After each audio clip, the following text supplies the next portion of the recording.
A very good morning. Welcome to the latest news on 104.1 Favor FM with me, Okello Willimax.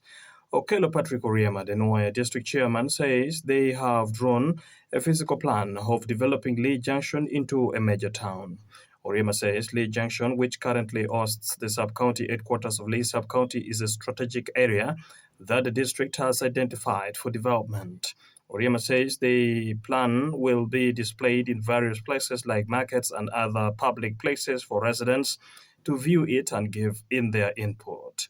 He adds that after 3 months, the plan will be taken to the minister in charge of urban development for approval. Oriema also cautions civil servants in way against drunkenness and absenteeism. He says any civil servant found drinking during working hours will be reprimanded according to the law. Burlington Palmwich, the Secretary of Production Works and Technical Services for Gulu District, says a total of 86 kilometers of roads have been worked on in the 2025-2026 financial year in Gulu District. According to Burlington, the roads on which mechanized maintenance was conducted are 25.5 kilometer Chwero to Omel, Lamaja, Apem, Bore Road, 19.2 kilometer Aber Awach Road, 14.5 kilometer Laburumo, Uchetoka Road, 16.9 kilometer Chwera Wilul, Bakuba Ayueri Road, and rehabilitation was done on the 10 kilometer Teya Padola Pagik Wilul Road. Burlington notes that the La Luodo Bridge was also rehabilitated and culverts installed at Aruya Bridge. He says other roads will be worked on in the 2026-2027 financial year. In national news, police have arrested 6 suspected panga welding robbers believed to be part of a gang targeting business people carrying cash in Kampala. The suspects who are detained at Katwe South Police Division were identified by Rachel Kawala, the Kampala Metropolitan Police spokesperson, as Herbert Musinguzi, Patrick Kalyango, Owen Telemwa, Ronald Cheyune, Ivan Wase, and Nasir Mutiaba.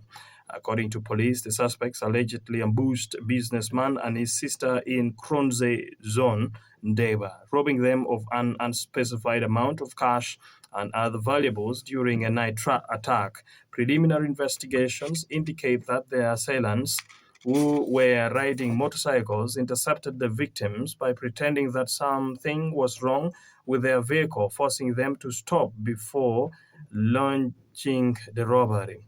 The victim, whose identity has been withheld, reported the incident at Kaboa police post. Kawala says police first arrested Nasir Mutiaba, who allegedly provided information that led to the arrest of the other suspects. She added that the suspects are border riders operating from Bakiga and governed stages in Kaboa and are believed to be linked to series of violent robberies across the Kampala metropolitan area.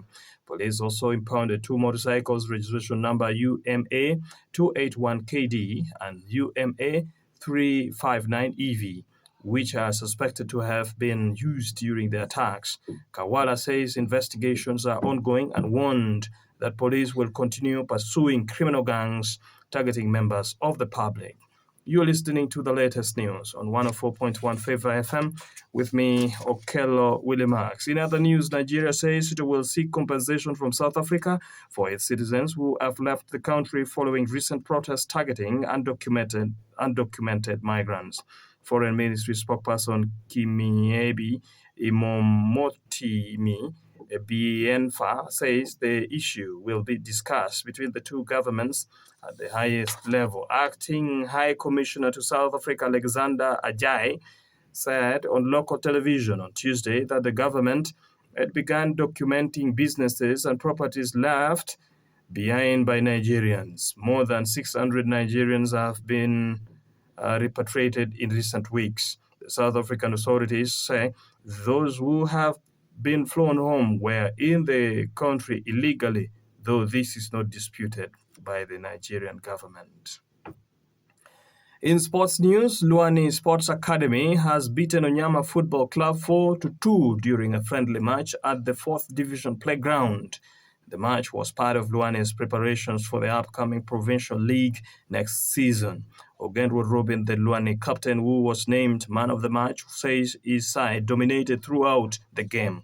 He adds that they controlled the game and should have scored even more goals, but many chances were also wasted. Meanwhile, Omona Patrick, the Onyama United captain, says injuries affected his team, but credits Luani performance. He urges his players to show more energy on the pitch in order to avoid losing possession to opponents. The result means Luani Sports Academy has won all of its friendly matches ahead of the new season. And to end the news is a scripture that is chosen from the book of Jeremiah, chapter 29, verse 11. And it says, "For I know the plans I have for you, declares the Lord, plans for welfare and not for evil, to give you a future and hope." That's the news. Thank you very much indeed for listening to us this morning. Good morning.